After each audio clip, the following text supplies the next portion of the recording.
Hi hello ನಮಸ್ತೆ. ಇವತ್ತು ಉತ್ತರ ಭಾರತದ ಮೈದಾನಗಳು ಹಾಗೂ ಪರ್ಯಾಯ ಪ್ರಸ್ಥಭೂಮಿಗಳ ಬಗ್ಗೆ ನೋಡೋಣ.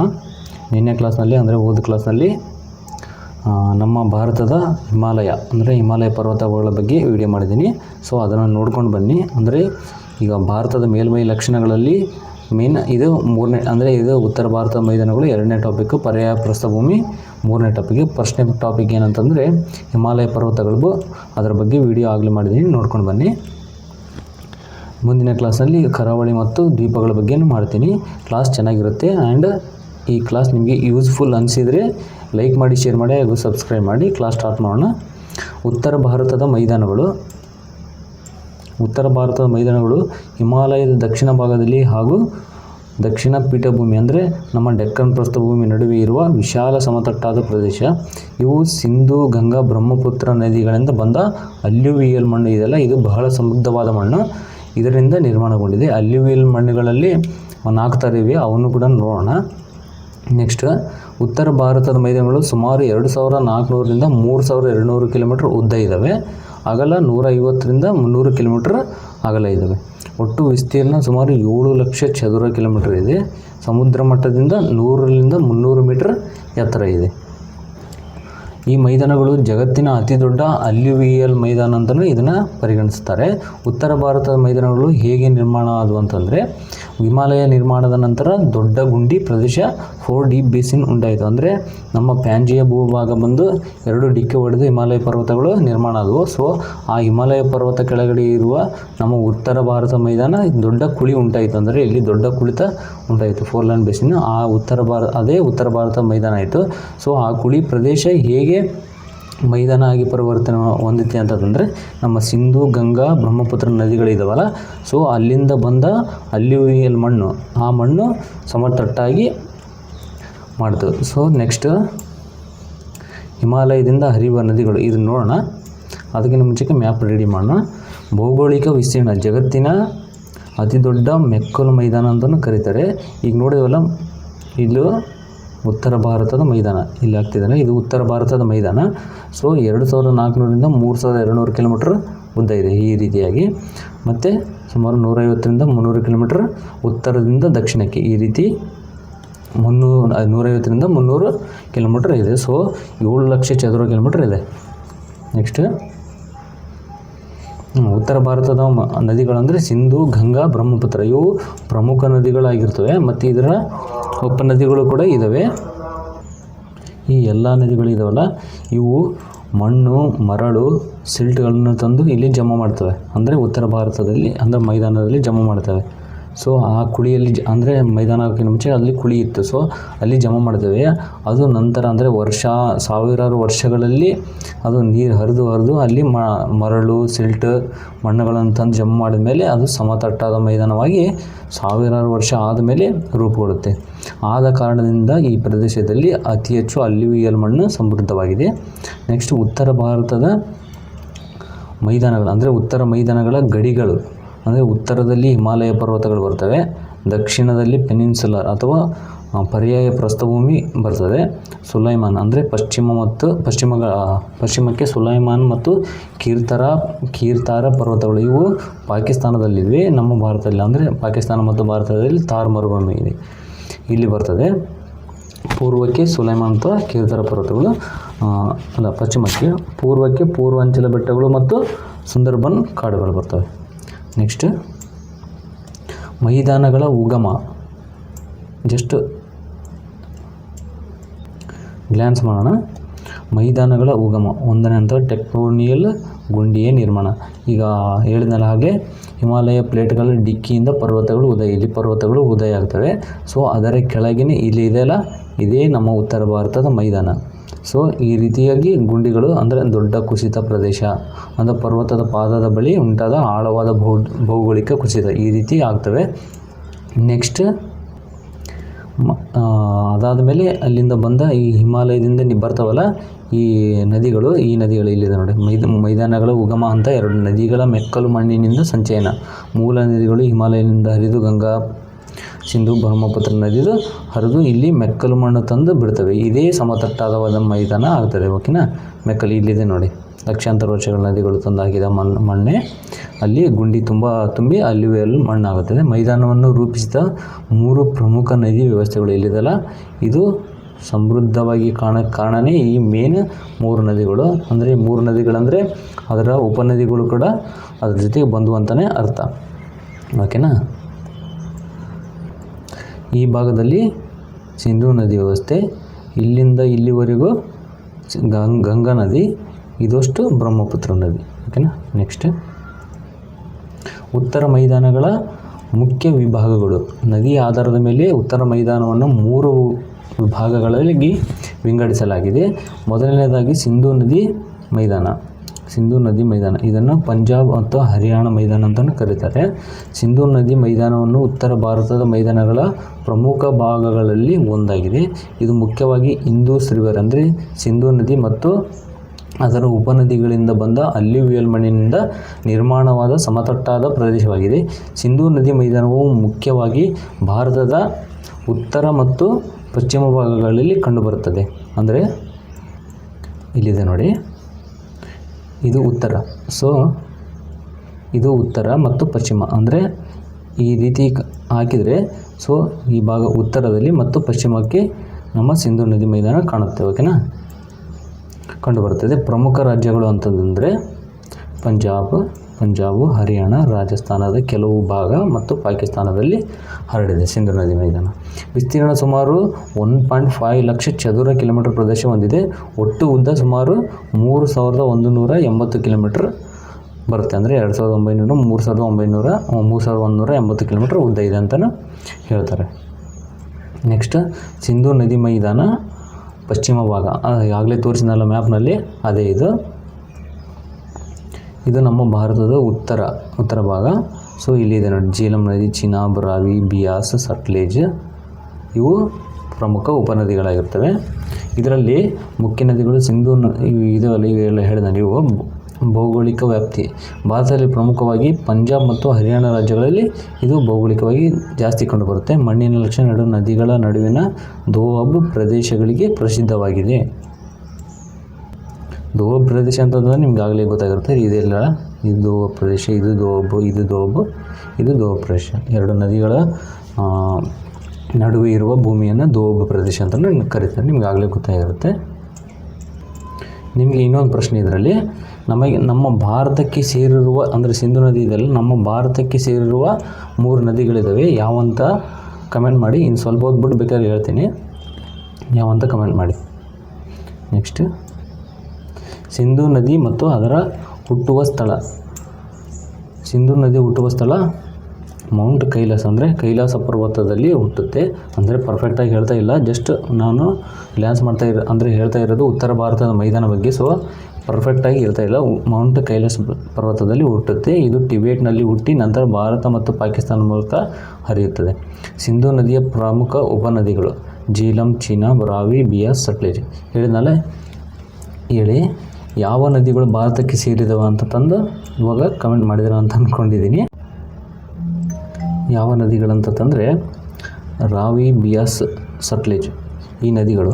ಅಂದರೆ ರಾವಿ, ಬಿಯಾಸ್, ಸಟ್ಲೇಜ್ ಇದಾವಲ್ಲ, ಈ ನದಿಗಳು ಭಾರತಕ್ಕೆ ಸೇರಿದವೆ. ಜೀಲಂ, ಚಿನಾಬ್ ಮತ್ತು ಸಿಂಧೂ ನದಿ ಇವು ಪಾಕಿಸ್ತಾನಕ್ಕೆ ಸೇರಿದವೆ. ಈ 5 ನದಿಗಳಿಂದ ಪಂಜಾಬನ್ನು ಈ 5 ನದಿಗಳು ಪಂಜಾಬ್ನಲ್ಲಿ ಹರಿಯುವುದರಿಂದ ಇದನ್ನು ಪಂಚ ನದಿಗಳ ನಾಡು ಅಂತಲೂ ಕರೀತಾರೆ. ಮಣ್ಣಿನ ವಿಧ. ಸಿಂಧೂ ಮೈದಾನದಲ್ಲಿ ಮುಖ್ಯವಾಗಿ ಅಲ್ಯೂವಿಯಲ್ ಮಣ್ಣು ಕಂಡುಬರುತ್ತದೆ. ತುಂಬ ಫಲವತ್ತಾದ ಮಣ್ಣು. ನದಿಗಳಿಂದ ವರ್ಷಕ್ಕೊಮ್ಮೆ ಹೊಸ ಮಣ್ಣು ಸೇರುತ್ತದೆ. ಕೃಷಿಗೆ ಅತ್ಯಂತ ಸೂಕ್ತವಾದ ಮಣ್ಣು ಅಂತಲೂ ಕರೀತಾರೆ ಇದನ್ನು. ನೆಕ್ಸ್ಟು, ಸಿಂಧೂ ಮೈದಾನವು ಭಾರತದ ಪ್ರಮುಖ ಕೃಷಿ ಪ್ರದೇಶಗಳಲ್ಲಿ ಒಂದು. ಮುಖ್ಯ ಯಾವ ಬೆಳೆಗಳನ್ನು ಬೆಳೀತಾರೆ ಅಂತಂದರೆ ಗೋಧಿ, ಅಕ್ಕಿ, ಕಬ್ಬು, ಹತ್ತಿ, ಜೋಳ ಇಲ್ಲಿ ಮೀನು. ಅದರಲ್ಲಿ ಗೋಧಿ ಇದೆಲ್ಲ ಅತಿ ಹೆಚ್ಚು ಬೆಳೀತಾರೆ. ಈ ಪ್ರದೇಶವು ಗ್ರೀನ್ ರೆವಲ್ಯೂಷನ್ ಹಸಿರು ಕ್ರಾಂತಿ ಪ್ರಮುಖ ಕೇಂದ್ರವಾಗಿದೆ. ಹಸಿರು ಕ್ರಾಂತಿಯ ಪಿತಾಮಹ ಅಂತಂತಂದ್ರೆ MS ಸ್ವಾಮಿನಾಥನ್ ಅವ್ರನ್ನ ಕರೀತಾರೆ ಭಾರತದಲ್ಲಿ. ಓಕೆನಾ. ಪ್ರಪಂಚದ ಹಸಿರು ಕ್ರಾಂತಿ ಪಿತಾಮಹ ಅಂತ ಯಾರನ್ನ ಕರೀತಾರೆ ಅಂತ ಕಮೆಂಟ್ ಮಾಡಿ. ನಗರ. ಸಿಂಧೂ ನದಿ ಮೈದಾನದಲ್ಲಿ ಅನೇಕ ಕೈಗಾರಿಕಾ ನಗರಗಳು ಕಂಡುಬರ್ತವೆ. ಅದರಲ್ಲಿ ನಗರಗಳು ಅಂದರೆ ಯಾವಂದರೆ ಲೂಧಿಯಾನ, ಇದು ಪಂಜಾಬ್ನಲ್ಲಿದೆ. ಇದು ಫೇಮಸ್ ಆಗಿರೋದು ಟೆಕ್ಸ್ಟೈಲ್ ಮತ್ತು ಬೈಸಿಕಲ್ ಇಂಡಸ್ಟ್ರಿಗೆ ಫೇಮಸ್ ಆಗಿದೆ. ಅಮೃತ್ಸರ, ಇದು ಪಂಜಾಬ್ನಲ್ಲಿ ಆಹಾರ ಸಂಸ್ಕರಣೆ. ಚಂಡೀಗಢ, ಇದು ಆಡಳಿತ ಮತ್ತು ಕೈಗಾರಿಕೆ. Panipat, Haryana, textile industry. ಇಲ್ಲಿ ಕೂಡ ಕಮೆಂಟ್ ಮಾಡಿ ಪಾಣಿಪತ್ ಕದನ, ಮೊದಲನೇ ಪಾಣಿಪತ್ ಕದನ ಯಾವಾಗ ನಡೀತು ಅಂತಂದು ಕಮೆಂಟ್ ಮಾಡಿ, ಓಕೆನಾ. ನೆಕ್ಸ್ಟ್ ನೋಡೋಣ. ಸಿಂಧು ಮೈದಾನದಲ್ಲಿ ಅನೇಕ ಪ್ರಮುಖ ಸ್ಥಳಗಳು ಇವೆ ನೋಡಿದಲ್ಲ. ಅಮೃತಸರದಲ್ಲಿ ಗೋಲ್ಡನ್ ಟೆಂಪಲ್. ಚಂಡೀಗಢ, ಇದು ಯೋಜಿತ ನಗರ ಅಂತ ಫೇಮಸ್ ಆಗಿದೆ.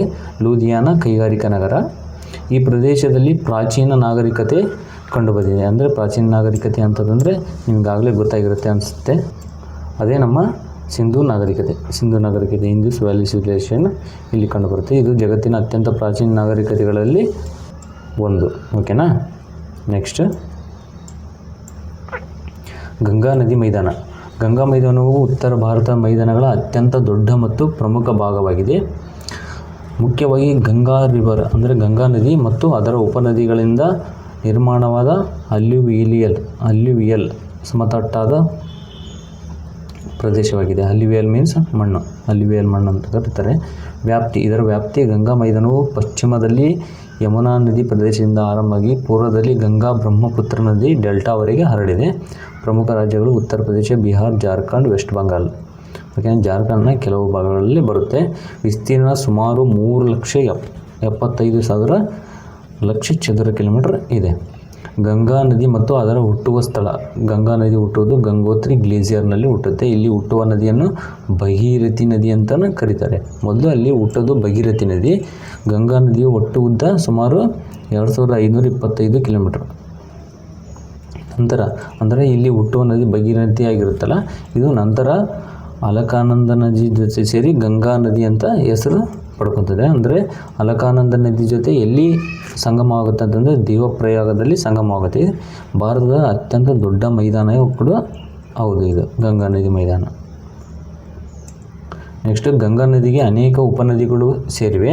ಯಮುನಾ ನದಿ, ಗಗ್ಗರ್ ನದಿ, ಗಂಡಕ್ ನದಿ, ಕೋಸಿ ನದಿ, ಸೋನ್ ರಿವರ್ ಇವೆಲ್ಲ ಪ್ರಮುಖ ನದಿಗಳಾಗಿದ್ದಾವೆ.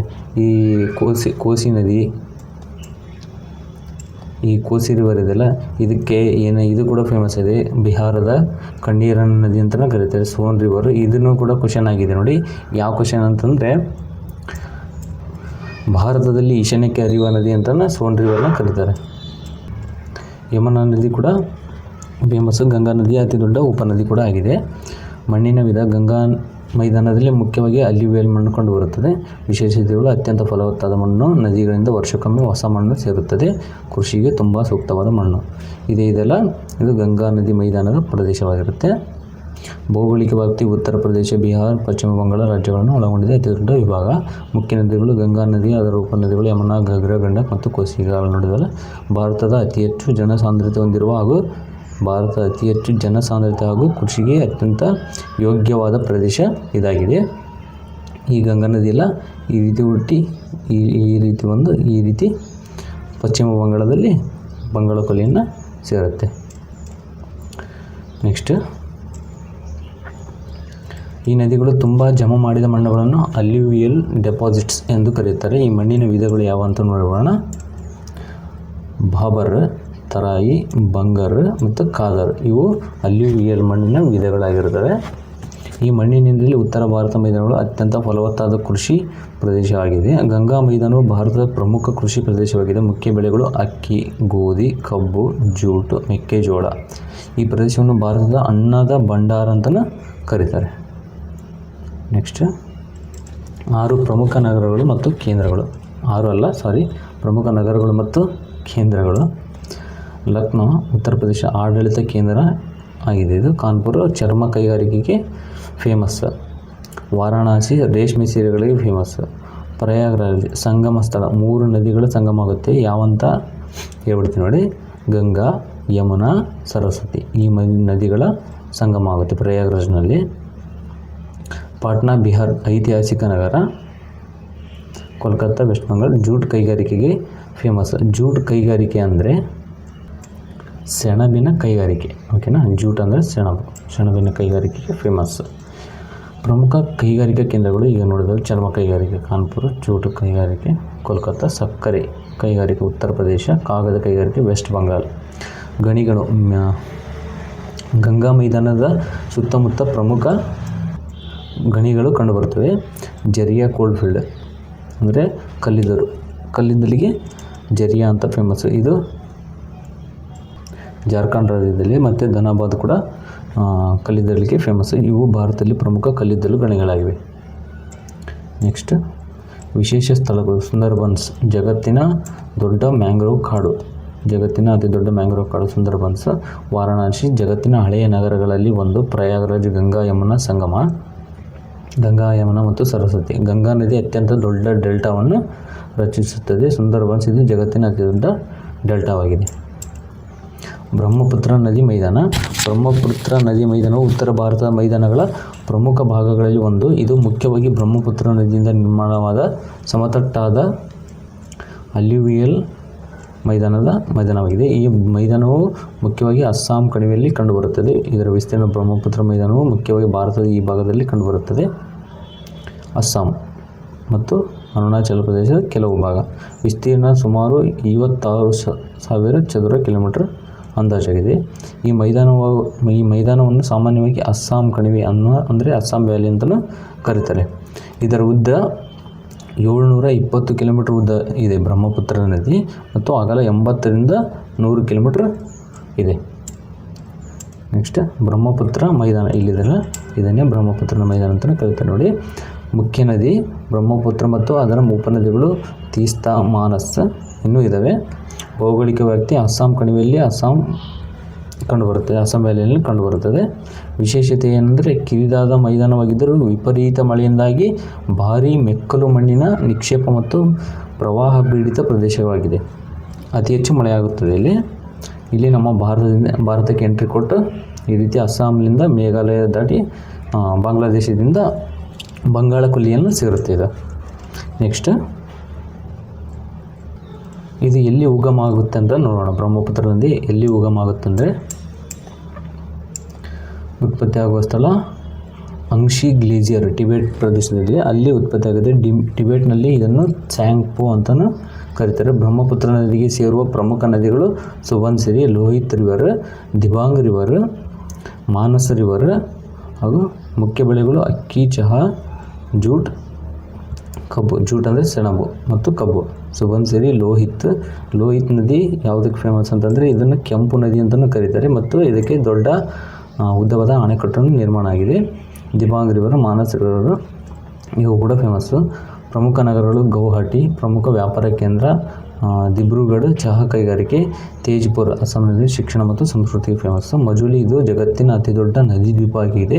ಇಲ್ಲಿ ಕಾಜಿರಂಗ ನ್ಯಾಷನಲ್ ಪಾರ್ಕ್ ಅಂದರೆ ರಾಷ್ಟ್ರೀಯ ಉದ್ಯಾನವನ ಕಂಡುಬರುತ್ತದೆ. ಇಲ್ಲಿ ಒಂದು ಕೊಂಬಿನ ಕೆಂಡಾಮೃಗ ಅಥವಾ ಖಡ್ಗಮೃಗಗಳು ಕಂಡುಬರ್ತವೆ. ಉತ್ತರ ಮೈದಾನಗಳ ಲಕ್ಷಣಗಳು. ಸಮತಟ್ಟಾದ ಭೂಭಾಗ, ಅಲ್ಯೂವಿಯಲ್ ಮಣ್ಣು ತುಂಬ ಫಲವತ್ತಾಗಿದೆ. ನದಿಗಳು ವರ್ಷ ಪೂರ್ತಿ ಹರಿಯುತ್ತವೆ. ಕೃಷಿಗೆ ಅತ್ಯುತ್ತಮ ಪ್ರದೇಶ. ಭಾರತದಲ್ಲಿ ಅತಿ ಹೆಚ್ಚು ಜನಸಂಖ್ಯೆ ಇರುವ ಪ್ರದೇಶ. ಈ ಪ್ರದೇಶವನ್ನು ಇದು ಮಿಸ್ ಆಗಿ ಬಂದಿದೆ. ಇದು ಆ್ಯಕ್ಚುಲಿ ಗಂಗಾ ಮೈದಾನದ್ದು ಓಕೆನಾ. ಉತ್ತರ ಮೈದಾನಗಳಲ್ಲಿ ಇದು ಗಂಗಾ ಮೈದಾನದ್ದು ಓಕೆನಾ. ಉತ್ತರ ಮೈದಾನಗಳ ಲಕ್ಷಣಗಳಷ್ಟೇ ಇದೆ. ಮತ್ತು ಬ್ರಹ್ಮಪುತ್ರ ನದಿಗೆ ಅಷ್ಟೇ ಸೀಮಿತ ಆಗಿದ್ದಲ್ಲ. ಇನ್ನು ಉತ್ತರ ಭಾರತ ಮೈದಾನಗಳಲ್ಲಿ ಇದನ್ನು ಭಾರತ ಅನ್ನ ಭಂಡಾರ ಅಥವಾ ಫುಟ್ಬಾಲ್ ಅಂತ ಕರೀತಾರೆ. ಆಗಲೇ ನೋಡಿದ್ವಲ್ಲ ಅದಕ್ಕೆ ಸೇಮ್. ಈಗ ಸುಂದರ್ಬನ್ಸ್ ಇದು ವೆಸ್ಟ್ ಬೆಂಗಾಲ್ ಅಂದರೆ ಪಶ್ಚಿಮ ಬಂಗಾಳದಲ್ಲಿ ಜಗತ್ತಿನ ಅತಿ ದೊಡ್ಡ ಮ್ಯಾಂಗ್ರೋವ್ ಕಾಡುಗಳನ್ನು ಹೊಂದಿದೆ. ರಾಯಲ್ ಬೆಂಗಾಲ್ ಟೈಗರ್ ವಾಸಸ್ಥಾನ. ಮಜೂಲಿ ಇದು ಶಂಕರ ದೇವದ್ವೀಪ ಅಂತಲೂ ಕರೀತಾರೆ. ಇದು ಮಜೂಲಿ ದ್ವೀಪ ಇರೋದು ಬ್ರಹ್ಮಪುತ್ರ ನದಿಯೇ ಇದೆ. ಜಗತ್ತಿನ ಅತಿ ದೊಡ್ಡ ನದಿ ದ್ವೀಪ ಅಂತಲೂ ಕರೀತಾರೆ. ಗಂಗಾ ಯಮುನಾ ಸರಸ್ವತಿ ಸಂಗಮ ಪ್ರಯಾಗರಾಜ್ ಓಕೆನಾ. ಉತ್ತರ ಭಾರತದ ಪ್ರಮುಖ ಕೈಗಾರಿಕಾ ಕೇಂದ್ರಗಳು ನೋಡೋಣ ಒಂದೊಂದಾಗಿ ಬೇಗ ನೋಡೋಣ. ಅಮೃತ್ಸರ ಆಹಾರ ಸಂಸ್ಕರಣೆ ವ್ಯಾಪಾರ. ಲೂಧಿಯಾನ ಟೆಕ್ಸ್ಟೈಲ್ ಮತ್ತು ಆಗಲೇ ನೋಡಿದ್ವಲ್ಲ ಅದೇ. ಚಂಡೀಗಢ ಯೋಜಿತ ನಗರ ಆಡಳಿತ ಕೇಂದ್ರ. ಪಾಣಿಪತ್ ಟೆಕ್ಸ್ಟೈಲ್ ಮತ್ತು ಹಸ್ತಕುಶಲ ಕೈಗಾರಿಕೆ. ದಿಲ್ಲಿ ವ್ಯಾಪಾರ ಮತ್ತು IT ಆಡಳಿತ ಕೇಂದ್ರ. ಕಾನ್ಪುರ್ ಚರ್ಮ ಕೈಗಾರಿಕೆಗಳು. ವಾರಣಾಸಿ ರೇಷ್ಮೆ ಕೈಗಾರಿಕೆ. ಪ್ರಯಾಗರಾಜ್ ನೋಡಿದವರು ಸಂಗಮ ಆಡಳಿತ ಮತ್ತು ಕೈಗಾರಿಕೆಗೆ. ಲಕ್ನೋ ವ್ಯಾಪಾರ ಮತ್ತು ಕೃಷಿ. ಪಾಟ್ನಾ ಜೂಟ್ ಕೈಗಾರಿಕೆ ಬಂದರು. ಕೋಲ್ಕತ್ತಾ. ನೋಡ್ಕೊಂಬಿಡಿ. ನೆಕ್ಸ್ಟ್ ಇದೊಂದು ಮೇನು ದಿಗ್ಬಾಯ್, ಅಸ್ಸಾಂನ ದಿಗ್ಬಾಯ್ ತೈಲ ಸಂಶೋಧನೆಗೆ ಫೇಮಸ್. ನೆಕ್ಸ್ಟು ಭೌಗೋಳಿಕ ಹೋಲಿಕೆ 3 ನದಿ ವ್ಯವಸ್ಥೆಗಳು. ನದಿ ವ್ಯವಸ್ಥೆ ಇದೇ ಆಗಲೇ ನೋಡಿದೆ. ಅದೇ ನದಿ ವ್ಯವಸ್ಥೆ ಸಿಂಧು, ಗಂಗಾ, ಬ್ರಹ್ಮಪುತ್ರ. ಪ್ರಮುಖ ಉಪನದಿಗಳು ಜೀಲಂ, ಚಿನಾಬ್, ಸಟ್ಲೇಜ್, ಯಮುನಾ, ಕೋಸಿ, ಗಂಡಕ್, ತೀಸ್ತಾ ಮತ್ತು ಮಾನಸ್. ಪಂಜಾಬ್, ಹರಿಯಾಣ, ಉತ್ತರ ಪ್ರದೇಶ, ಬಿಹಾರ, ಅಸ್ಸಾಮ. ದೋಹ ಪ್ರದೇಶಗಳು ಅತಿ ವಿಸ್ತಾರ ಮೈದಾನ, ಕಿರಾದ ಮತ್ತು ಪ್ರವಾಹ ಪೀಡಿತ. ನೆಕ್ಸ್ಟ್ ಪ್ರಮುಖ ಸ್ಥಳಗಳು, ಭೌಗೋಳಿಕ ಮಹತ್ವ. ಇದು ದೆಹಲಿ. ಈ ಮ್ಯಾಪ್ ಆಗೋ ಕಾರಣ ಅಂದರೆ ನಿಮ್ಮ ತಲೆಯಲ್ಲಿ ಫಿಕ್ಸ್ ಆಗುತ್ತೆ ಎಂಬ ಕಾರಣಕ್ಕಷ್ಟೇ ಮ್ಯಾಪ್ನಲ್ಲಿ ನಿಮಗೆ ಸ್ವಲ್ಪ ತಿಳಿಸ್ತಾ ಇರ್ತೀನಿ. ಅಮೃತ್ಸರ ಇಲ್ಲಿದೆ ನೋಡಿ. ಪಂಜಾಬ್ ಮತ್ತು ಹರಿಯಾಣ ಮೈದಾನದ ಪ್ರಮುಖ ಕೃಷಿ ಮತ್ತು ಸಾಂಸ್ಕೃತಿಕ ಕೇಂದ್ರ ದೆಹಲಿ. ಇಲ್ಲಿ ಕಾನ್ಪುರ್, ಉತ್ತರ ಪ್ರದೇಶದ ಕಾನ್ಪುರ. ಗಂಗಾ ನದಿ ದಡದಲ್ಲಿರುವ ಪ್ರಮುಖ ಕೈಗಾರಿಕಾ ನಗರ. ಯಮುನಾ ನದಿ ದಡದಲ್ಲಿರುವ ಸಿಂಧು ಮತ್ತು ಗಂಗಾ ಜಲಾನಯನ ಪ್ರದೇಶಗಳ ನಡುವಿನ ಹೆಬ್ಬಾಗಿಲು ಅಂತ ಕರೀತಾರೆ ದೆಹಲಿ. ಪಾಟ್ನಾ ಇಲ್ಲಿದೆ ನೋಡಿ. ಗೌಹಾಟಿ ಇದೆ. ಓಕೆನಾ. ಸಮಾರೋಪ, ಹಿಮಾಲಯ ಉಡುಗೊರೆ ಮತ್ತು ಜೀವನಾಡಿ. ಇದ್ರ ಬಗ್ಗೆ ನೋಡಿದ್ವಿ ಆಗಲೇ. ಸಮಾರೋಪ ನೋಡಿದ್ವಿ, ನೋಡ್ಕೊಂಬಿಡಿ ನೀವು, ಹೇಳೋ ಅವಶ್ಯಕತೆ ಇಲ್ಲ, ಆಗಲೇ ನೋಡಿದ್ವಿ ಇದ್ರ ಬಗ್ಗೆ. ನೆಕ್ಸ್ಟ್ ನೋಡೋಣ ಭಾರತದ ಪರ್ಯಾಯ ಪ್ರಸ್ಥಭೂಮಿ. ಇದರ ಬಗ್ಗೆ ನೋಡೋಣ. ಪರ್ಯಾಯ ಪ್ರಸ್ಥಭೂಮಿ ಎಂದರೆ ಪರ್ವತಗಳು, ಗುಡ್ಡಗಳು ಹಾಗೂ ಇತರ ಎತ್ತರದ ಭೂಭಾಗಗಳು ಲಕ್ಷಾಂತರ ವರ್ಷಗಳ ಕಾಲ ನದಿ, ಗಾಳಿ, ಮಳೆ ಇತ್ಯಾದಿಗಳಿಂದ ನಿಧಾನವಾಗಿ ಕ್ಷಯಗೊಂಡು ಬಹುತೇಕ ಸಮತಟ್ಟಾದ ಮೈದಾನವಾಗಿ ಮಾರ್ಪಾಡುವ ಭೂಪ್ರದೇಶ. ಇದನ್ನು ಇಂಗ್ಲೀಷ್ನಲ್ಲಿ ಪೆನೆಪ್ಲೇನ್ ಎಂದು ಕರೆಯುತ್ತಾರೆ. ಪೆನೆ ಅಂದರೆ ಆಲ್ಮೋಸ್ಟ್ ಬಹುತೇಕ, ಪ್ಲೇನ್ ಅಂದರೆ ಮೈದಾನ. ಓಕೆನಾ. ಸಮತಟ್ಟಾದ ಮೈದಾನ ಇಲ್ಲಿದೆ ನೋಡಿ. ಬಹುತೇಕ ಸಮತಟ್ಟಾದ ಮೈದಾನ ಪ್ರದೇಶವಾಗಿದೆ. ಅಂದರೆ ಪೂರ್ತಿಯಾಗಿ ಇದು ಸಮತಟ್ಟವಾಗಿಲ್ಲ, ಬಹುತೇಕ ಪಾಲು ಸಮತಟ್ಟವಾಗಿದೆ. ಭಾರತದ ಪರ್ಯಾಯ ಪ್ರಸ್ಥಭೂಮಿ. ಭಾರತದ ಪರ್ಯಾಯ ಪ್ರಸ್ಥಭೂಮಿ ಎಂದರೆ ದೀರ್ಘಕಾಲದ ಅಪಕ್ಷಯ, ಎರೋಸಿಯನ್ ಮತ್ತು ಕ್ಷಯ, ಡೆನುಡೇಷನ್ ಕ್ರಿಯೆಯಿಂದ ಪರ್ವತಗಳು ಹಾಗೂ ಎತ್ತರ ಪ್ರದೇಶಗಳು ನಿಧಾನವಾಗಿ ಕುಸಿದು ಬಹುತೇಕ ಸಮತಟ್ಟಾದ ಭೂಪ್ರದೇಶವಾಗಿ ರೂಪುಗೊಂಡ ಪ್ರದೇಶವಾಗಿದೆ. ಅಪಕ್ಷಯ ಎಂದರೆ ಏನಂತ ನೋಡೋಣ. ಅಪಕ್ಷಯ ಅಂದರೆ ಭೂಮಿಯ ಮೇಲ್ಮೈಯಲ್ಲಿರುವ ಮಣ್ಣು, ಕಲ್ಲು, ಶಿಲೆಗಳು, ನದಿ, ಗಾಳಿ, ಹಿಮನದಿ ಹಾಗೂ ಸಮುದ್ರದ ಅಲೆಗಳ ಕ್ರಿಯೆಯಿಂದ ಕುಸಿದು ಬೇರೆ ಸ್ಥಳಕ್ಕೆ ಸಾಗಿಸುವ ಪ್ರಕ್ರಿಯೆಯನ್ನು ಅಪಕ್ಷಯ ಅಂತ ಕರೀತಾರೆ. ಏನಂದರೆ ಮಣ್ಣು, ಕಲ್ಲು ಮತ್ತು ಶಿಲೆಗಳು ಇವಿದಾವಲ್ಲ, ಮಣ್ಣು, ಕಲ್ಲು, ಶಿಲೆಗಳನ್ನು ನದಿ, ಗಾಳಿ, ಹಿಮನದಿ ಮತ್ತು ಸಮುದ್ರಗಳ ಅಲೆಗಳಿಂದ ಬೇರೆ ಸ್ಥಳಕ್ಕೆ ಸಾಗ್ತಾವಲ್ಲ ಅವನ್ನ ಅಪಕ್ಷಯ ಅಂತ ಕರೀತಾರೆ. ಕ್ಷಯ ಅಂತ ಅಂದರೆ ಏನಂತ ನೋಡೋಣ.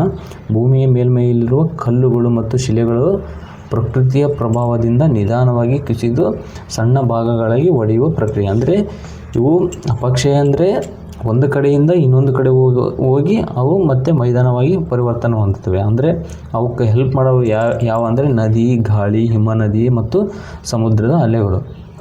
ಕ್ಷಯ ಅಂದರೆ ಅಲ್ಲೇ ಇರ್ತವೆ, ಸಾಗಲ್ಲ, ಮುಂದಕ್ಕೆ ಹೋಗಲ್ಲ. ಈ ಪ್ರಕ್ರಿಯೆಗಳು ಇಲ್ಲಿದೆ ನೋಡಿ. ಈ ಪ್ರಕ್ರಿಯೆಯಲ್ಲಿ ಶಿಲೆಗಳು ಒಡೆಯುತ್ತವೆ ಅಥವಾ ಕುಗ್ಗುತ್ತವೆ. ಅಲ್ಲೇ ಹೊಡಿತವೆ, ಕುಗ್ಗುತ್ತವೆ, ಆದರೆ ಅವು ಅದೇ ಸ್ಥಳದಲ್ಲಿ ಇರ್ತವೆ. ಕ್ಷಯದಲ್ಲಿ ಅವುಗಳನ್ನು ಬೇರೆ ಸ್ಥಳಕ್ಕೆ ಸಾಗಿಸುವುದು ತಾಪಮಾನ ಬದಲಾವಣೆ ಮತ್ತು ಮಳೆ, ಗಾಳಿ, ಸಸ್ಯದ ಬೇರುಗಳು ಇವುಗಳು ಕಲ್ಲುಗಳಲ್ಲಿ ಬಿರುಕು ಉಂಟು ಮಾಡುತ್ತವೆ. ಅವುಗಳನ್ನು ಬೇರೆ ಸ್ಥಳಕ್ಕೆ ಸಾಗಿಸುವುದು ಆಗಲ್ಲ. ನೆಕ್ಸ್ಟ್ ಅಪಕ್ಷಯ ಇಲ್ಲಿದೆ ನೋಡಿ. ಜಸ್ಟ್ ಮ್ಯಾಪ್ ಮುಖಾಂತರ ತಿಳ್ಕೊಂಬಿಡೋಣ. ಅಪಕ್ಷಯ ಅಂದರೆ ಚಲನೆ ಮತ್ತು ಸಾಗಾಣಿಕೆ ಪ್ರಕ್ರಿಯೆಯು ನೋಡಿ. ಪ್ರಕ್ರಿಯೆಯು ಭೂಮಿಯ ಮೇಲ್ಮೈಯಲ್ಲಿ ಮಣ್ಣು, ಕಲ್ಲು, ಶಿಲೆಗಳು, ನದಿ, ಗಾಳಿ, ಹಿಮನದಿ ಹಾಗೂ ಸಮುದ್ರದ ಅಲೆಗಳ ಕ್ರಿಯೆಯಿಂದ ಕುಸಿದು ಬೇರೆ ಸ್ಥಳಕ್ಕೆ ಸಾಗಿಸುವ ಪ್ರಕ್ರಿಯೆ. ಓಕೆನಾ. ಇದನ್ನು ಇಲ್ಲಿದೆ ನೋಡಿ. ನದಿ, ಗಾಳಿ, ಹಿಮನದಿ, ಸಮುದ್ರದ ಅಲೆಗಳಿಂದ ಒಂದು ಕಡೆಯಿಂದ ಇನ್ನೊಂದು ಕಡೆ ಹೋಗ್ತವೆ. ಅದನ್ನು ಅಪಕ್ಷಯ ಅಂತ ಕರೀತಾರೆ. ಕ್ಷಯ ಅಂದರೆ ಡೆನುಡೇಷನ್. ಇಲ್ಲಿಂದ ಸ್ಥಳದಲ್ಲೇ ಶಿಲೆಗಳ ಒಡೆಯುವಿಕೆ ಇದೆ ನೋಡಿ. ಪ್ರಕ್ರಿಯೆ ಭೂಮಿಯ ಮೇಲ್ಮೈಯಲ್ಲಿರುವ ಕಲ್ಲುಗಳು ಮತ್ತು ಶಿಲೆಗಳು ಪ್ರಕ್ರಿಯೆಯ ಪ್ರಭಾವದಿಂದ ನಿಧಾನವಾಗಿ ಕುಸಿದು ಸಣ್ಣ ಭಾಗಗಳಾಗಿ ಒಡೆಯುವಿಕೆ. ಚಲನೆ ಇಲ್ಲ. ಈ ಪ್ರಕ್ರಿಯೆಯಲ್ಲಿ ಶಿಲೆಗಳಲ್ಲಿ ಒಡೆಯುತ್ತವೆ ಹೊರತು ಅಥವಾ ಕುಗ್ಗುತ್ತವೆ, ಆದರೆ ಅವು ಅದೇ ಸ್ಥಳದಲ್ಲಿ ಇರುತ್ತವೆ, ಬೇರೆ ಸ್ಥಳಕ್ಕೆ ಸಾಗಿಸುವುದಿಲ್ಲ. ಕಾರಣಗಳು ತಾಪಮಾನ ಬದಲಾವಣೆ, ಮಳೆ, ಗಾಳಿ, ಸಸ್ಯದ ಬೇರುಗಳ ಕಲ್ಲುಗಳಲ್ಲಿ ಬಿರುಕು ಉಂಟು ಮಾಡ್ತವೆ.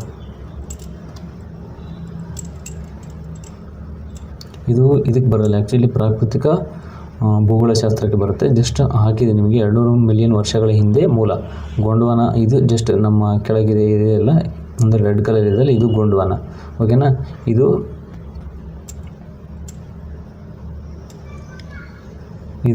ಇದೇ ನಮ್ಮ ಗೊಂಡ್ವಾನ ಪ್ರದೇಶ, ಅಂದರೆ ದಕ್ಷಿಣಕ್ಕಿರುವುದು ಗೊಂಡ್ವಾನ ಪ್ರದೇಶ.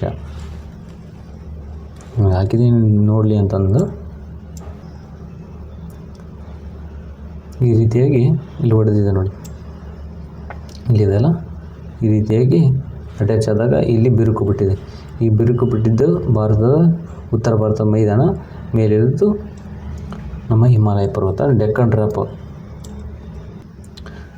ಅಂದರೆ ಜ್ವಾಲಾಮುಖಿ ನಿರ್ಮಿತ ಮೆಟ್ಟಿಲುಗಳು, ಅಂದರೆ ಇವು ಪದರಗಳ ರೂಪದಲ್ಲಿ ಇರುತ್ತವೆ. ಡೆಕ್ಕನ್ ಡ್ರಾಪ್ ಯಾವಾಗಲೂ ಪದರ ಮೂಲ. ಸ್ವೀಡಿಷ್ ಪದದ ಅರ್ಥ ನೋಡೋಣ ಒಂದು ಸೆಕೆಂಡು. ಸ್ವೀಡಿಷ್ ಪದದಲ್ಲಿ ಟ್ರ್ಯಾಪ್ ಎಂದರೆ ಮೆಟ್ಟಿಲುಗಳು, ಭೂಮಿಯ ಮೇಲ್ಮೈ ಮೆಟ್ಟಿಲುಗಳು ಕಾಣುವುದರಿಂದ ಈ ಹೆಸರು. ಓಕೆನಾ. ಪದರಗಳು ಹರಿದು ತಂಪಾದ ಲಾವಾರಸ ಒಂದಾದ ಮೇಲೊಂದು ಕಪ್ಪು ಮಣ್ಣಿನ ಮೂಲವಾಯಿತು. ನೆಕ್ಸ್ಟ್, ಕ್ಷಯದ ವಿಧಗಳು 3 ರೀತಿಯಲ್ಲಿ ಇರ್ತವೆ. ಅಂದರೆ ಭೌತಿಕ ಕ್ಷಯ, ರಾಸಾಯನಿಕ ಕ್ಷಯ, ಜೈವಿಕ ಕ್ಷಯ. ಭೌತಿಕ ಕ್ಷಯ ಅಂದರೆ ಕಲ್ಲುಗಳು ಸಣ್ಣಾಗಿ ತುಂಡುಗಳಾಗಿ ಒಡೆಯುತ್ತವೆ. ರಾಸಾಯನಿಕ ಕ್ಷಯ ಅಂದರೆ ರಾಸಾಯನಿಕ ಕ್ರಿಯೆಗಳಿಂದ ಕಲ್ಲುಗಳ ಸ್ವರೂಪ ಬದಲಾಗುತ್ತದೆ. ಜೈವಿಕ ಕ್ಷಯ ಸಸ್ಯ, ಪ್ರಾಣಿಗಳು, ಸೂಕ್ಷ್ಮಜೀವಿಗಳ ಕ್ಷಯಗಳಿಂದ ಉಂಟಾಗುತ್ತದೆ. ಇದರ ಬಗ್ಗೆ ಡೆಪ್ತಾಗಿ ನೋಡೋಣ.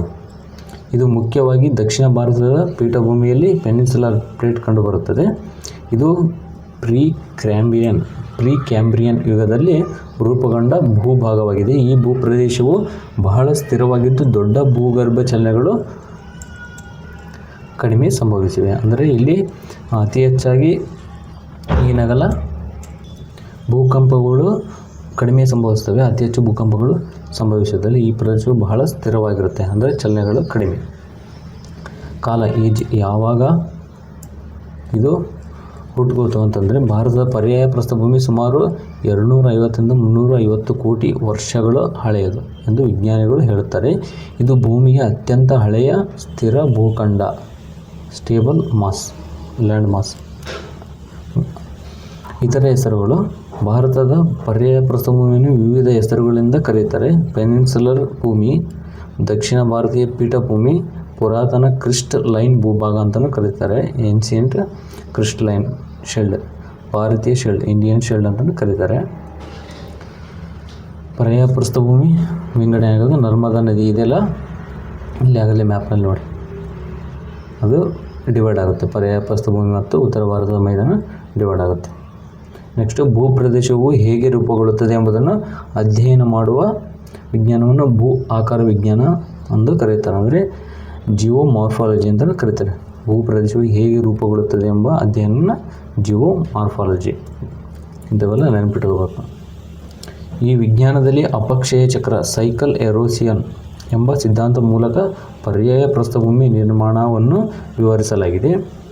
ಪ್ರಮುಖ ಸಂಶೋಧಕರು ವಿಲಿಯಂ ಮೋರಿಸ್ ಡೇವಿಸ್, ಅಮೇರಿಕದ ಭೂಗೋಳಶಾಸ್ತ್ರಜ್ಞ. 1899ರಲ್ಲಿ ಸೈಕಲ್ ಆಫ್ ಎರೋಸಿಯನ್ ಸಿದ್ಧಾಂತವನ್ನು ನೀಡ್ತಾರೆ. ಇವರು ಪರ್ಯಾಯ ಪ್ರಸ್ಥಭೂಮಿ ಪರಿಕಲ್ಪನೆಯನ್ನು ಸ್ಪಷ್ಟವಾಗಿ ವಿವರಿಸಿದ್ದಾರೆ. ಇದರ ಬಗ್ಗೆ ನೋಡೋಣ. ಮತ್ತು ಇನ್ನೊಬ್ಬ ವಿಜ್ಞಾನಿ ಎಲ್.ಸಿ. ಕಿಂಗ್, ಇವರು ದಕ್ಷಿಣ ಆಫ್ರಿಕಾದ ಭೂಗೋಳಶಾಸ್ತ್ರಜ್ಞ. ಇವರು ಪೆಡಿಪ್ಲೇನ್ ಥಿಯರಿ ಅನ್ನು ನೀಡ್ತಾರೆ. ಇವರು 1942ರಲ್ಲಿ ನೀಡ್ತಾರೆ. ಅಪಕ್ಷಯದಿಂದ ಸಮತಟ್ಟಾದ ಭೂಪ್ರದೇಶಗಳ ಅಭಿವೃದ್ಧಿಯನ್ನು ಅಧ್ಯಯನ ಮಾಡಿದರು ಇವರು. ನೋಡೋಣ.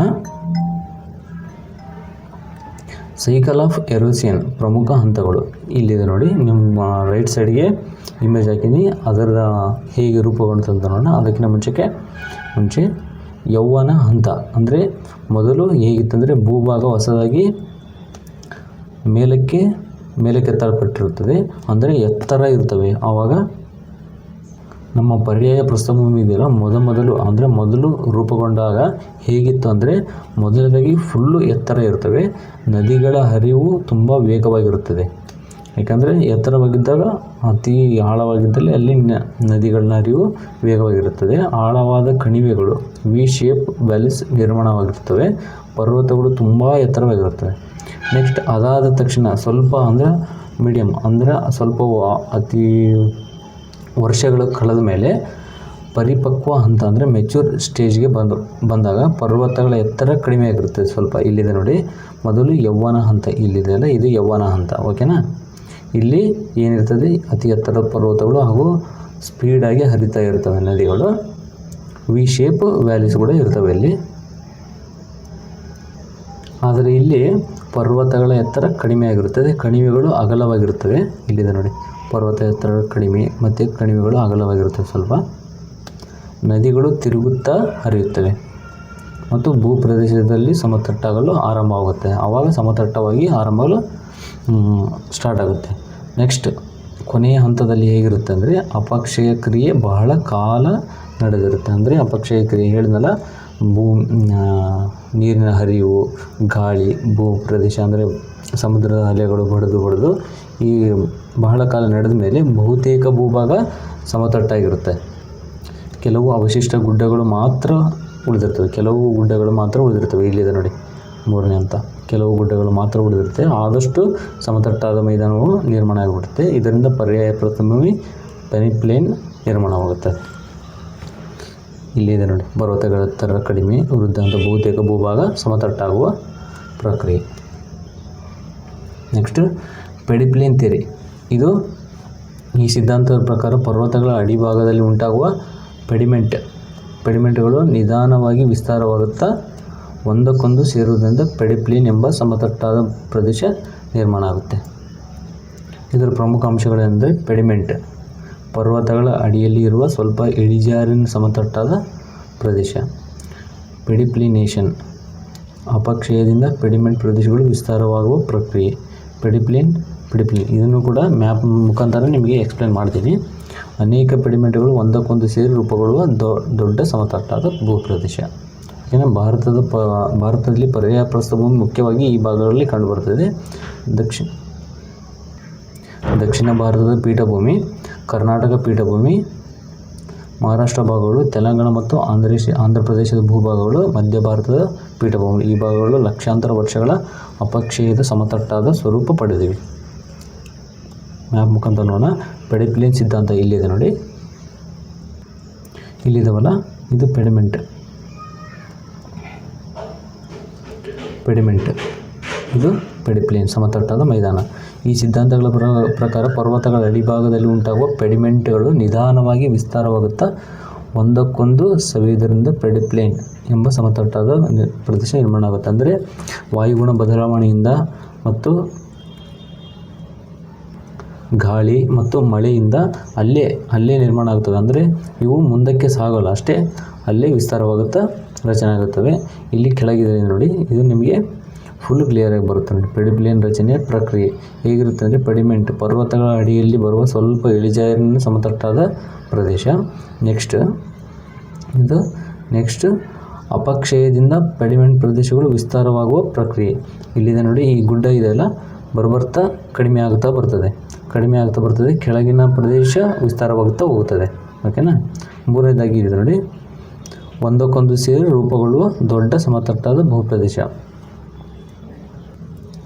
ಇಲ್ಲಿದೆ ನೋಡಿ ಎಕ್ಸಾಂಪಲ್, ಈ ಕಡೆ ಇದ್ದು ಮತ್ತು ಈ ಕಡೆ ಅಂತ ತಿಳ್ಕೊಳ್ಳಿ. ಇದರ ಕೆಳಗೆ ಈ ಕಡೆ ಇಲ್ಲಿಗೆ ಬರುತ್ತೆ ಮತ್ತು ಈ ಕಡೆದು ಕೆಳಗಿನ ಭೂಪ್ರದೇಶ ಈ ಕಡೆ ಬರುತ್ತೆ. ಸೊ ಇಲ್ಲಿ ಏನಾಗುತ್ತೆ, ಪೆಡಿಪ್ಲೇನ್ ಅಂದರೆ ಸಮತಟ್ಟಾದ ಭೂಪ್ರದೇಶ ನಿರ್ಮಾಣ ಆಗುತ್ತೆ.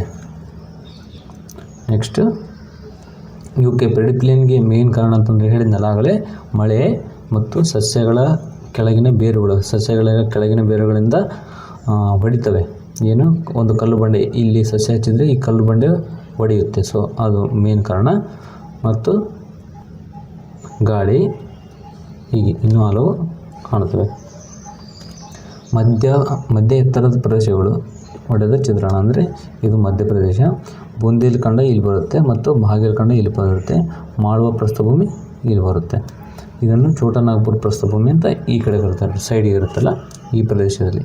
ಇದನ್ನು ಛೋಟಾನಾಗ್ಪುರ ಪ್ರಸ್ಥಭೂಮಿ, ಇದನ್ನು ಇದು ಬಾಗೇಲಖಂಡ ಪ್ರಸ್ಥಭೂಮಿ, ಇದು ಬೂಂದೇಲ್ಖಂಡ ಪ್ರಸ್ಥಭೂಮಿ, ಇದು ಮಾಳ್ವಾ ಪ್ರಸ್ಥಭೂಮಿ, ಇದು ಡೆಕ್ಕನ್ ಪ್ರಸ್ಥಭೂಮಿ. ಉತ್ತರ ಗಡಿ ಸಾತ್ಪುರ್ ಪರ್ವತ ಶ್ರೇಣಿ, ಮಹಾದೇವ್ ಮತ್ತು ಮೈಕಲ್ ಬೆಟ್ಟಗಳು ಇಲ್ಲಿ ಬರ್ತವೆ. ಪಶ್ಚಿಮ ಗಡಿ ಅರಬ್ಬಿ ಸಮುದ್ರ, ಪೂರ್ವದ ಗಡಿ ಬಂಗಾಳ ಕೊಲ್ಲಿ ಮತ್ತು ಪೂರ್ವ ಘಟ್ಟಗಳು. ವೈಷ್ಣವ ಪಶ್ಚಿಮದಲ್ಲಿ ಎತ್ತರವಾಗಿ, ಪೂರ್ವದ ಕಡೆಗೆ ನಿಧಾನವಾಗಿ ಇಳಿಜಾರುವಾಗಿ ಇರುತ್ತೆ. ಓಕೆನಾ. ಪಶ್ಚಿಮಕ್ಕೆ ಹಿಂದೂ ಮಹಾಸಾಗರ ಇದೆ. ನೆಕ್ಸ್ಟ್, ಭಾರತದ ಪರ್ಯಾಯ ಪ್ರಸ್ಥಭೂಮಿ ಪ್ರಮುಖ ಲಕ್ಷಣಗಳು ನೋಡೋಣ. ಅತ್ಯಂತ ಹಳೆಯ ಭೂಭಾಗ, ಸುಮಾರು 250ರಿಂದ 350 ಕೋಟಿ ವರ್ಷಗಳ ಹಳೆಯದಾಗಲಿ ನೋಡಿದವಳ ಅದೇ. ಸ್ಥಿರ ಭೂ ಪ್ರದೇಶ, ಇದು ಭೂಕಂಪಗಳು ಮತ್ತು ಭೂಗರ್ಭ ಚಲನಗಳು ಬಹಳ ಕಡಿಮೆ ನಡೀತವೆ, ಅಂದರೆ ಉತ್ತರ ಭಾರತದಲ್ಲಿ ಅತಿ ಹೆಚ್ಚಾಗಿ ನಡೆಯುತ್ತೆ. ಸಮತಟ್ಟಾದ ಮತ್ತು ಅಲೆಗಳಂತಿರುವ ಭೂಪ್ರದೇಶ, ದೀರ್ಘಕಾಲದ ಅಪಕ್ಷಯದಿಂದ ಸಮತಟ್ಟಾಗಿದೆ. ನೆಕ್ಸ್ಟು, ಅವಶಿಷ್ಟ ಗುಡ್ಡಗಳು, ಕೆಲವು ಪ್ರತ್ಯೇಕ ಗುಡ್ಡಗಳು ಮಾತ್ರ ಉಳಿದಿವೆ ಇಲ್ಲಿ. ಅಂದರೆ ಹಿಂದೆ ಅತಿ ಹೆಚ್ಚು ಗುಡ್ಡಗಳಿದ್ದು, ಈಗ ಹೇಳಿದ್ನಲ್ಲ ಪೆಡಿಪ್ಲೇನ್ ಥಿಯರಿ ಮತ್ತು ಸೈಕಲ್ ಆಫ್ ಎರೋಸಿಯನ್, ಈ ಥಿಯರಿಗಳ ಮುಖಾಂತರ ಅವು ಗುಡ್ಡಗಳು ಸವಿದಿದ್ದಾವೆ. ಮತ್ತು ಖನಿಜ ಸಂಪತ್ತು ಅತಿ ಹೆಚ್ಚಿದೆ ಇಲ್ಲಿ, ಕಬ್ಬಿಣ, ಮ್ಯಾಂಗನೀಸ್, ಬಾಕ್ಸೈಟ್, ಚಿನ್ನ ಮುಂತಾದವು. ಪೀಠಭೂಮಿ ಸ್ವರೂಪ ಸರಾಸರಿ ಸುಮಾರು 600ರಿಂದ 900 ಮೀಟರ್ ಎತ್ತರ. ಕಪ್ಪು ಮತ್ತು ಕೆಂಪು ಮಣ್ಣು ಮತ್ತು ಲ್ಯಾಟರೈಟ್ ಮಣ್ಣುಗಳು ಹೆಚ್ಚಾಗಿ ಕಂಡುಬರುತ್ತದೆ. ಈ ಕಾರಣದಿಂದ ಈ ಪ್ರದೇಶದಲ್ಲಿ ಖನಿಜ ಭಂಡಾರ ಹೆಚ್ಚಾಗಿದೆ. ನೆಕ್ಸ್ಟ್, ನಿಮಗೆ ಅನಿಸ್ಬೋದು ಉತ್ತರ ಮೈದಾನಕ್ಕಿಂತ ನಮ್ಮ ದಕ್ಷಿಣ ಮೈದಾನ, ಅಂದರೆ ನಮ್ಮ ಡೆಕ್ಕನ್ ಪ್ರಸ್ಥಭೂಮಿ ಇದೆಯಲ್ಲ, ಅತಿ ಎತ್ತರವಾಗಿದೆ. 4 ಪ್ರಮುಖ ಕೈಗಾರಿಕಾ ಕೇಂದ್ರಗಳು ನೋಡೋಣ ಬೇಗ. ಜೆಮ್ಶೆಡ್ಪುರ ಕಬ್ಬಿಣ ಮತ್ತು ಉಕ್ಕು ಕೈಗಾರಿಕೆಗೆ ಫೇಮಸ್ಸು. ಭಿಲಾಯಿ ಉಕ್ಕು ಕೈಗಾರಿಕೆಗೆ, ರೂರ್ಕೆಲಾ ಉಕ್ಕು ಕೈಗಾರಿಕೆ, ದುರ್ಗಾಪುರ ಉಕ್ಕು ಕೈಗಾರಿಕೆ, ಬೆಂಗಳೂರು IT ಮತ್ತು ಎಲೆಕ್ಟ್ರಾನಿಕ್ ಫೇಮಸ್ಸು. ಪ್ರಮುಖ ಖನಿಜ ಪ್ರದೇಶಗಳು, ಛೋಟಾ ನಾಗ್ಪುರ್ ಪೀಠಭೂಮಿ ಕಬ್ಬಿಣ ಮತ್ತು ಕಲ್ಲಿದ್ದಲಿಗೆ ಫೇಮಸ್ಸು. ಬಾಲ್ಘಾಟ್ ಮ್ಯಾಂಗನೀಸು. ಕೊಡಗು ಮತ್ತು ಕೋಲಾರ ಚಿನ್ನ, ನಮ್ಮ ಕೊಡಗು ಅಲ್ಲ ಮೇನ್ ಕೋಲಾರ. ಒಡಿಶಾ ಕೊಡಗು ಲೆಕ್ಚರ್ ರಾಯಚೂರು ಮತ್ತು ಕೋಲಾರ ಚಿನ್ನಕ್ಕೆ ಫೇಮಸ್ಸು. Odisha bauxite famous. ಪ್ರಮುಖ ಪೀಠಭೂಮಿಗಳು ಮತ್ತು ಪ್ರದೇಶ, ದಕ್ಕನ್ ಪೀಠಭೂಮಿ, ಮಾಳ್ವಾ ಪೀಠಭೂಮಿ, ಛೋಟಾ ನಾಗಪುರ ಪೀಠಭೂಮಿ, ಕರ್ನಾಟಕ ಪೀಠಭೂಮಿ, ತೆಲಂಗಾಣ ಪೀಠಭೂಮಿ, ಇವೆಲ್ಲ ಪರ್ಯಾಯ ಪ್ರಸ್ಥಭೂಮಿ ಒಳಗಡೆ ಬರ್ತವೆ. ಪ್ರಮುಖ ನದಿಗಳು ಮತ್ತು ಹುಟ್ಟುವ ಸ್ಥಳ, ಗೋದಾವರಿ ತ್ರಯಂಬಕದಲ್ಲಿ ಹುಟ್ಟುತ್ತೆ, ಮಹಾರಾಷ್ಟ್ರ, ಬಂಗಾಳಕೊಲ್ಲಿ ಸೇರುತ್ತೆ. ಕೃಷ್ಣ ಮಹಾಬಲೇಶ್ವರದಲ್ಲಿ ಹುಟ್ಟುತ್ತೆ, ಬಂಗಾಳಕೊಲ್ಲಿ ಸೇರುತ್ತೆ. ಕಾವೇರಿ ಬ್ರಹ್ಮಗಿರಿ ಬೆಟ್ಟ ಬಂಗಾಳಕೊಲ್ಲಿ ಸೇರುತ್ತೆ. ತುಂಗಭದ್ರಾ ಪಶ್ಚಿಮ ಘಟ್ಟಗಳಲ್ಲಿ ಅಂದರೆ ಹುಟ್ಟುತ್ತೆ, ಅದೇ ಚಿಕ್ಕಮಗಳೂರಿನಲ್ಲಿ ಹುಟ್ಟುತ್ತೆ. ಕೃಷ್ಣಾ ನದಿ ಸೇರುತ್ತೆ, ಕೃಷ್ಣಾ ನದಿಯಿಂದ ಬಂಗಾಳಕೊಲ್ಲಿ ಸೇರುತ್ತೆ. ನರ್ಮದಾ ನದಿ ಅಮರಕಂಟಕದಲ್ಲಿ ಹುಟ್ಟುತ್ತೆ, ಅರಬ್ಬಿ ಸಮುದ್ರ ಸೇರುತ್ತೆ. ತಪತಿ, ಇದು ಸೂರ್ಯನ ಮಗಳು ಅಂತಲೇ ಕರೀತಾರೆ, ಸಾತ್ಪುರ ಪರ್ವತಗಳು ಅರಬ್ಬಿ ಸಮುದ್ರ ಸೇರುತ್ತೆ. ಪರ್ಯಾಯ ಪ್ರಸ್ಥಭೂಮಿಯ ಉದಾಹರಣೆಗಳು, ಜಗತ್ತಿನಲ್ಲಿ ಕೆಲವು ಪ್ರಸಿದ್ಧ ಉದಾಹರಣೆಗಳಿವೆ. ಆಫ್ರಿಕಾ ಖಂಡದ ಪುರಾತನ ಪೀಠಭೂಮಿಗಳು ಪರ್ಯಾಯ ಪ್ರಸ್ಥಭೂಮಿಗಳು. ಬ್ರೆಜಿಲ್ ಪೀಠಭೂಮಿ, ಇದನ್ನು ಪರ್ಯಾಯ ಪ್ರಸ್ಥಭೂಮಿಯಾಗಿದೆ. ಭಾರತದ ದಕ್ಷಿಣ ಪೀಠಭೂಮಿ ಕೆಲವು ಭಾಗಗಳು ಪರ್ಯಾಯ ಪ್ರಸ್ಥಭೂಮಿಯಾಗಿದೆ. ಪರ್ಯಾಯ ಪ್ರಸ್ಥಭೂಮಿ ಮತ್ತು ಇತರ ಭೂ ಆಕಾರ ವ್ಯತ್ಯಾಸಗಳು. ಪೀಠಭೂಮಿ ಅಂದರೆ ಎತ್ತರದಲ್ಲಿರುವ ಸಮತಟ್ಟಾದ ಪ್ರದೇಶ. ಮೈದಾನ ಅಂದರೆ ಕಡಿಮೆ ಎತ್ತರ ಸಮತಟ್ಟಾದ ಪ್ರದೇಶ ಇರುತ್ತೆ. ಪರ್ಯಾಯ ಪ್ರಸ್ಥಭೂಮಿ ಅಂದರೆ ದೀರ್ಘಕಾಲದ ಅಪಕ್ಷಯದಿಂದ ರೂಪುಗೊಂಡ ಬಹುತೇಕ ಸಮತಟ್ಟಾದ ಪ್ರದೇಶ. ನೆಕ್ಸ್ಟ್, ಪಶ್ಚಿಮ ಘಟ್ಟಗಳು. ಇವು ನಿರಂತರ ಹಸಿರುಗೋಡೆ ಅಂತೀವಿ. ಪಶ್ಚಿಮ ಘಟ್ಟಗಳು ಇವು ನಿರಂತರ ಪರ್ವತ ಶ್ರೇಣಿಗಳಲ್ಲಿ ಕೆಲವು ಕಣಿವೆ ಮಾರ್ಗಗಳ ಮೂಲಕ ಮಾತ್ರ ದಾಟಬಹುದು. ಸರಾಸರಿ ಎತ್ತರ 900ರಿಂದ 1300 ಮೀಟರ್ಗಳ ಎತ್ತರ ಇವೆ. ದಕ್ಷಿಣಕ್ಕೆ ಹೋದಂತೆ ಎತ್ತರ ಹೆಚ್ಚಾಗುತ್ತೆ. ಅತ್ಯುನ್ನತ ಶಿಖರ ಆನೆಮುಡಿ. ಎತ್ತರ ಪ್ರೊಫೈಲ್ ಇಲ್ಲಿದೆ ನೋಡಿ ಆಗಲಿ, ಅಂದರೆ ಈ ಕಡೆಯಿಂದ ಇಲ್ಲಿಂದ ಈ ಕಡೆ ಎತ್ತರ ಕಡಿಮೆ, ಈ ಕಡೆ ಬರ್ತಾ ಎತ್ತರ ಜಾಸ್ತಿ. ಪೂರ್ವ ಘಟ್ಟಗಳು ನದಿಗಳಿಂದ ಸೀಳಲ್ಪಟ್ಟ ಕಣಿವೆಗಳಿರುತ್ತವೆ. ಛಿದ್ರಗೊಂಡ ಶ್ರೇಣಿ, ಬಂಗಾಳಕೊಲ್ಲಿಗೆ ಸೇರುವ ಬೃಹತ್ ನದಿಗಳು ಈ ಪರ್ವತಗಳನ್ನು ಕೊರೆದು ಕಣಿವೆಗಳನ್ನು ಸೃಷ್ಟಿ ಮಾಡಿವೆ. ಸರಾಸರಿ ಎತ್ತರ ಆಗಲಿ ನೋಡಿದ್ವಿ, 600 ಮೀಟರ್ ಸರಾಸರಿ ಎತ್ತರ ಇದ್ದಾವೆ. ನಮ್ಮ ಪಶ್ಚಿಮ ಘಟ್ಟಗಳು ಅತಿ ಎತ್ತರವಾಗಿದ್ದಾವೆ. ಅತ್ಯುನ್ನತ ಶಿಖರ ಜಿಂದಗಢ ಅಥವಾ ಮಹೇಂದ್ರಗಿರಿ. ಅತ್ಯಂತ ಹಳೆಯ ಭೂಮಿಯ ಸಂಪತ್ತು ಲಾವಾದಿಂದ ಹತ್ತಿಯವರೆಗೆ ಅಂದರೆ ಮೊದಲು ಮಿಲಿಯನ್ ವರ್ಷಗಳ ಹಿಂದಿನ ಬಸಾಲ್ಟ್ ಶಿಲೆಗಳ ಸವೆತ. ನೆಕ್ಸ್ಟು ತೇವಾಂಶವನ್ನು ಹಿಡಿದಿಟ್ಟುಕೊಳ್ಳುವ ಫಲವತ್ತಾದ ಕಪ್ಪು ಮಣ್ಣಿನ ಸೃಷ್ಟಿಯಾಯಿತು. ನಂತರ ಈ ಮಣ್ಣು ಹತ್ತಿ ಬೆಳೆಯಲು ಅತ್ಯಂತ ಸೂಕ್ತವಾಯಿತು. ಭಾರತದ ಬೃಹತ್ ಜವಳಿ ಉದ್ಯಮಕ್ಕೆ ಆರಂಭವಾಗಿದೆ. ಭಾರತದ ಖನಿಜ ಹೃದಯ ಛೋಟಾ ನಾಗ್ಪುರ್ ಪ್ರಸ್ಥಭೂಮಿ. ಇದರ ಬಗ್ಗೆ ನೋಡೋಣ ಸ್ವಲ್ಪ. ಶಿಲೆಗಳ ಕೊಡುಗೆ ಭಾರತದ ರೂಹರ್ ಮುಕ್ತಾಯ. ಏನೇನೆಂದರೆ ಶಿಲೆಗಳ ಕೊಡುಗೆ. ಈ ಪ್ರದೇಶ ಪ್ರಾಚೀನ ಸ್ಫಟಿಕ ಶಿಲೆಗಳು, ಕಬ್ಬಿಣದ ಅದಿರು, ಕಲ್ಲಿದ್ದಲು ಮತ್ತು ಮ್ಯಾಂಗನೀಸ್ ಅಗಾಧ ನಿಕ್ಷೇಪಗಳನ್ನು ಹೊಂದಿದೆ. ಯಾವುದು? ಛೋಟಾ ನಾಗ್ಪುರ್ ಪ್ರಸ್ಥಭೂಮಿ ಇಲ್ಲಿದೆ ನೋಡಿ.